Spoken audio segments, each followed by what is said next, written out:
বন্ধু, আমার তো ছুটি কনফার্ম হয়ে গেছে। ছুটি হয়ে গেছে? ওরে, কবে যাইতেছস? পরশু দিনই চলে যাবো। যা রে যা, ঘুরে আয়। ঠিক আছে, থাক তাইলে। আমি বোধহয় সে অবাক ছিলাম যে চাইলেও বাড়ি যেতে পারে না। আম্মা, কাগজপত্র সব জমা দিয়ে দিছি, আকামাটা পাইলেই এবার চলে আসবো। তোর মায়া নাই।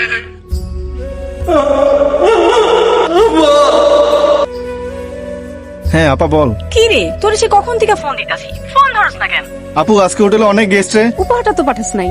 আমি তো আব্বারে সব টাকা পাঠাইছি। তোর কিছু লাগলে বল, আমি টাকা পাঠাইতেছি। আমার উপহার তো তুই, তোরে লাগবো।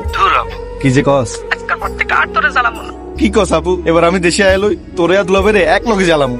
কি রে, তুই কি কাঁদতেছস? আরে না আপা, এখানকার পেঁয়াজে অনেক ঝাঁজ তো, সব শেপের চোখ দিয়ে পানি চলে আসে। এই বড়াইছে চল। আপা তোরে আজকে অনেক সুন্দর লাগতেছে রে। ফোন আইছে না ভাই, কোনো কল আসে? শুনছিলাম বাচ্চা হওয়ার সময় 21টা হাড্ডি ভাঙলে যেমন ব্যথা লাগে, পাশে তো বেশি বেশি ব্যথা হয়। তুমি এত ব্যথা সইতেছো আর আমি তোমার পাশে নাই। আল্লাহ, তুমি সহায় থেকে।